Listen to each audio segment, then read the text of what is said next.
Hello and welcome to DSLR Cameras Made Simple.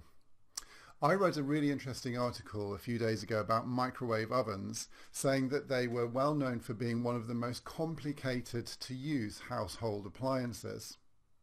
I don't know if you've ever had the experience of going around to a friend's house and wanting to microwave something and having to ask how the microwave works. All you really want to know is what's the power setting and how do I change it and how do I change the time. But it often means that you have to go through a number of difficult menus and LCD displays and push buttons and things like that to actually achieve those two very simple goals. Years ago, when microwaves first came out in the late 60s, early 70s, they were provided with analog controls. There was just two controls: the power control, a push button generally, and a rotating timer. Life was much simpler and it was very easy to understand what was happening, and those two controls were made very, very obvious to the user. I think digital cameras have gone in many ways the same sort of direction.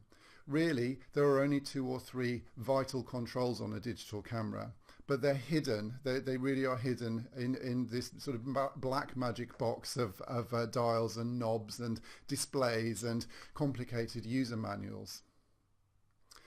I've been a photographer all my adult life, and I've been a professional photographer since 2003. My early photography experiences were on essentially manual cameras or film cameras, very basic cameras, which now I think myself as being lucky that actually I grew up learning about photography at that time. It was much simpler in many ways, and it was a sort of grassroots learning curve where I really did learn how the actual camera functions. For me, I've been able to transfer that over to the digital camera capture really easily, and for me it's quite easy to understand how a digital camera works. But for somebody coming into digital straight away, it's much more difficult. It's a bit like being sort of confronted with the multifunction microwave with 49 channels on it and LCD displays and things, and all you actually really want to know is what power setting do I need and how long do I need to cook my meal for. This course is designed to cut away all of that mystique and cut away all of the peripheral information that you actually don't really need to know for a start as a beginner photographer. We're going to cover the basic operations of a camera that have been actually used on cameras right the way since the very beginning of photography itself, and really constitute the sort of 80 or 90% of all you need to understand about a camera in order to control it and take great pictures. The course is suitable for absolute beginners.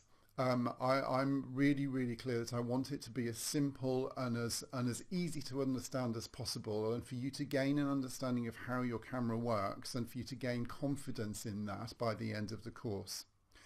The course might also be suitable for a slightly more experienced photographer who has some inkling of how these settings on their camera works, but just can't really sort of tie it down and get a complete overall picture and understanding. So if you feel like you need a sort of grassroots, sort of back to basics, nuts and bolts explanation of what's going on in your camera, this course may well be for you.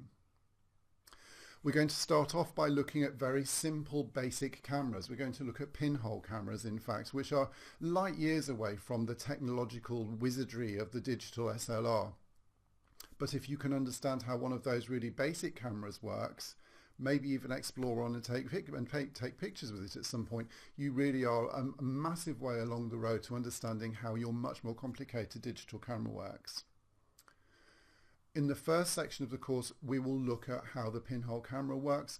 We'll look at how light works. We'll look at what happens inside a camera. And I'll show you some practical examples with a pinhole camera that I have, as well as looking at that in a slightly more theoretical way with some diagrams and talking you through how that actually works. In the main second section of the course, we'll look at how you can apply that knowledge to your DSLR.